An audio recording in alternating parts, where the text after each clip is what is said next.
5월 19일 수요일입니다. 오늘 새벽 우리에게 주시는 하나님의 말씀은 예레미야 6장 16절부터 30절까지 말씀입니다. 여호와께서 이와 같이 말씀하시되 너희는 길에 서서 보며 옛적 길 곧 선한 길이 어디인지 알아보고 그리로 가라. 너희 심령이 평강을 얻으리라 하나 그들의 대답이 우리는 그리로 가지 않겠노라 하였으며 내가 또 너희 위에 파수꾼을 세웠으니 나팔 소리를 들으라 하나 그들의 대답이 우리는 듣지 않겠노라 하였도다.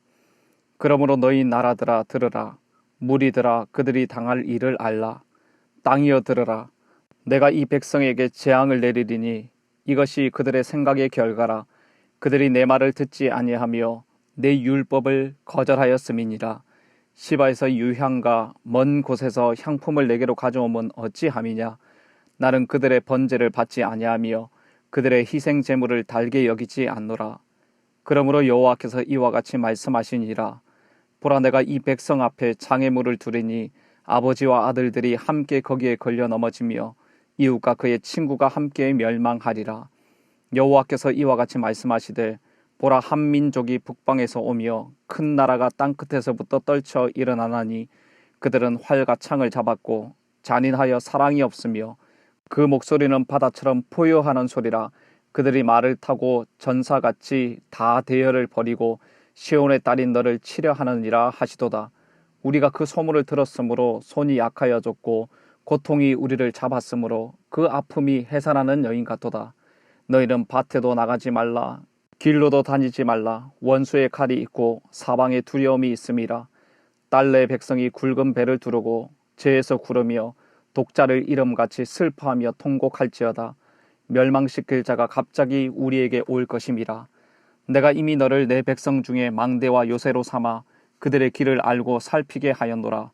그들은 다 심히 반역한 자며 비방하며 돌아다니는 자며 그들은 녹과 철이며 다 사악한 자라. 풀무불을 맹렬히 불면 그 불에 납이 살라져서 단련하는 자의 일이 헛되게 되느니라. 이와 같이 악한 자가 제거되지 아니하나니 사람들이 그들을 내버린 은이라 부르게 될 것은 여호와께서 그들을 버렸음이라. 아멘.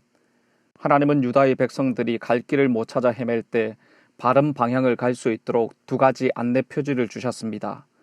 첫 번째 안내 표지는 율법의 말씀입니다. 16절 말씀에 하나님께서는 너희 길에 서서 보며 옛적 길 곧 선한 길이 어디인지 알아보고 그리로 가라. 너희 심령이 평강을 얻으리라고 말씀하십니다. 여기서 옛적 길 곧 선한 길이라는 것은 신앙의 선조들이 삶의 기준으로 삼았던 율법을 가리킵니다. 지금 서 있는 그 자리에서 멈춰서서 무엇이 바른 길인지 안내해 주신 그 율법의 말씀이 안내해 주는 길로 가라는 것입니다. 두 번째 안내 표지는 파수꾼입니다. 17절에 보시면 내가 또 너희 위에 파수꾼을 세웠으니 나팔 소리를 들으라고 하십니다. 파수꾼을 세웠다는 것은 하나님께서 백성들을 위해 선지자들을 세우셨다는 것입니다. 하나님께서 선지자들을 보내셔서 하나님의 뜻이 무엇인지 알려주시고 회개하도록 경고하셨습니다.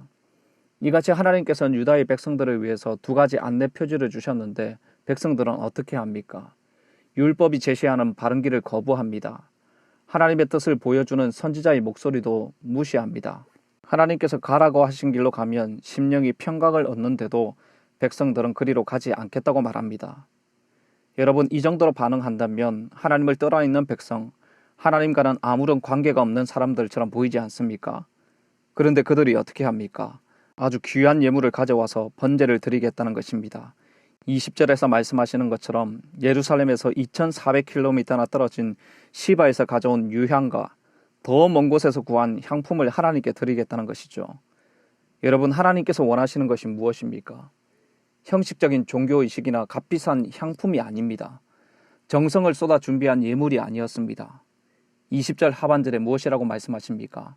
나는 그들의 번제를 받지 아니하며 그들의 희생 제물을 달게 여기지 않겠다고 하십니다. 하나님께서는 말씀을 듣고 순종하기를 원하시는데 의식적이고 형식적인 예배를 고수하고 있는 것입니다. 종교적인 형식은 너무 잘 지키고 있는데 정작 하나님께서 무엇이라고 말씀하시는지에 대해서는 관심이 없는 것이죠. 성도 여러분, 우리도 이렇게 될 수 있습니다. 그래서 조심해야 하는 것입니다.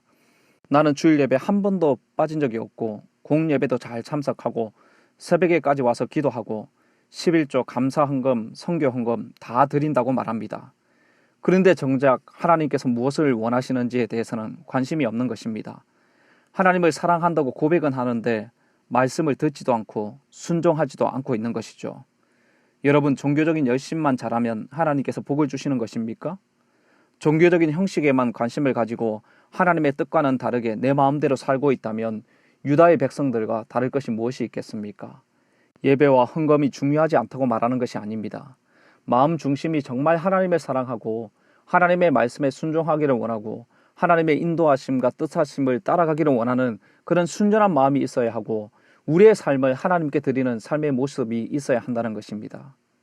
그래서 주님은 사무엘상 15장 22절 말씀에서 순종이 제사보다 낫고 듣는 것이 순양의 기름보다 낫다고 하신 것이죠. 주님께서 정말 원하시는 삶은 값비싼 예물, 화려한 예배가 아니라 말씀을 듣고 순종하는 삶이라는 것입니다. 사랑하는 성도 여러분, 주님을 진실로 사랑하는 순종의 사람 되시기를 바랍니다. 형식적인 종교의식에 갇혀있지 말고 마음 중심으로 순종하며 주님의 뜻을 이루는 삶을 살기를 결단하는 모든 성도님들의 삶이 되시기를 주님의 이름으로 축복합니다. 여러분, 결국 하나님의 말씀을 거부하고 하나님의 목소리를 무시한 결과가 무엇입니까? 무시무시한 재앙과 심판이 기다리고 있는 것입니다. 그들의 잘못된 생각의 결과로 인해서 19절 말씀에는 내가 이 백성에게 재앙을 내릴 것이라고 말씀합니다. 21절 말씀에는 백성들 앞에 장애물을 두어서 거기에 걸려 넘어지고 멸망하게 될 것이라고 말씀하십니다. 더 구체적으로 어떻게 말씀하십니까? 23절 말씀을 함께 읽어보겠습니다. 그들은 활과 창을 잡았고 잔인하여 사랑이 없으며 그 목소리는 바다처럼 표효하는 소리라. 그들이 말을 타고 전사같이 다 대열을 버리고 시온의 딸인 너를 치려하느니라 하시도다. 북방에서 활과 창을 가지고 난폭하고 잔인한 모습으로 내려오는 바벨론에 의해서 딸인 하나님의 백성들이 심판을 당하게 될 것이라고 말씀하십니다. 이 같은 심판의 소문을 듣고 백성들이 어떻게 됩니까? 24절을 보시면 우리가 그 소문을 들었으므로 손이 약하여졌고 고통이 우리를 잡았으므로 그 아픔이 해산하는 여인같도다. 두 팔에 맥이 풀리고 해산하는 여인과 같이 불안해하고 괴로워하며 고통스러워한다는 것입니다. 그 심판이 얼마나 끔찍한지 25절에서는 밭에 나가지도 말고 길로도 다니지 말라고 말합니다. 그러나 유다의 백성들은 그 심판을 피할 수 없습니다. 심판으로 말미암아 굵은 배를 두르고 죄에서 구르게 될 것이며 하나밖에 없는 아들을 잃은 사람처럼 슬퍼하며 통곡하게 된다고 말씀하십니다. 유다의 백성들은 하나님의 손길을 뿌리치고 아무리 재련을 해도 불순물이 제거되지 않는 내버려진 은처럼 하나님께 버림받는 결과를 자초하고 있는 것입니다. 사랑하는 성도 여러분, 이렇게 회개하지 않고 심판을 받게 될 유다의 모습을 보며 무엇을 느끼십니까? 하나님께서는 유다의 백성들이 하나님의 말씀을 듣고 진심으로 회개하며 하나님께로 돌아오기를 간절히 원하십니다. 18절에 너희 나라들아 들으라고 말씀하십니다. 무리들아 그들이 당할 일을 알라고 하십니다. 들으라고 알기를 원하십니다. 19절에서도 땅이여 들으라고 말씀하십니다. 여러분, 하나님의 마음이 무엇입니까? 지금이라도 하나님의 경고의 말씀을 듣고 회개하고 돌아오라는 것입니다. 하나님께서 안내해 주시는 그 표지판을 따라가라는 것이죠. 불순물로 가득한 은이 아니라 순도 100%의 은이 되기를 바라시는 것입니다. 사랑하는 성도 여러분, 오늘 하나님의 말씀 앞에 내 신앙의 현주소는 어디에 있는지를 확인해 보시기를 바랍니다. 하나님께서 말씀하시는 내비게이션을 따라가고 있습니까? 아니면 내 생각과 경험과 지식을 따라가고 있습니까? 마음이 없는 예배, 형식적인 종교 생활을 하고 있습니까? 아니면 참된 회개와 순종을 하나님께 드리고 있습니까?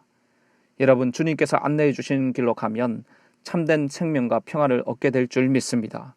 그 길은 넓은 길이 아니라 좁은 길입니다. 그래서 사람들이 가지 않으려고 하는 것입니다. 그러나 주님께서 안내해 주신 그 길로 가면 가장 안전하고 평화롭고 기쁨이 넘치고 행복한 삶이 펼쳐지게 될 것입니다. 이 믿음을 가지고 회개하고 돌이키고 기쁨으로 순종하는 삶을 사시는 모든 성도님들의 삶이 되시기를 주님의 이름으로 축복합니다. 기도하겠습니다. 하나님 아버지, 이 시간 우리의 기도에 응답하여 주시옵소서. 주님의 뜻대로가 아니라 하나님의 뜻대로 하옵소서. 우리의 잘못된 생각을 내려놓고 주님께서 말씀을 통해 안내해 주시고 들려주시는 그 길로 매일매일 순종하며 가게 하여 주시옵소서. 오늘 하루의 삶을 주님께 의탁합니다. 주여 인도하시고 주님의 기쁨이 되는 믿음의 삶 살게 하여 주시옵소서. 이 모든 말씀 예수님의 이름으로 기도드립니다. 아멘. 개인적으로 기도하실 때 오늘 주신 말씀을 붙들고 기도하시고 주간 기도 제목에 따라서 전도와 선교를 위해서 기도하겠습니다. 우리 교회가 부산 지역에 죽어가는 영혼들을 살리는 교회 되도록 영혼을 품고 기도하며 전도하는 교회 되도록 기도해 주시기를 바랍니다. 또한 우리 교회가 후원하는 모든 선교사님들을 위해서 세계 선교를 위해서 기도해 주시기를 바랍니다. 특별히 기도하실 때 이 민족의 우상 숭배의 죄악을 용서하시고 주님을 찬양하고 경배하는 우리나라 되게 해달라고 기도해 주시기를 바랍니다. 합심 제목으로 기도하시고 개인적인 기도 제목으로 기도하도록 하겠습니다. 함께 기도하겠습니다.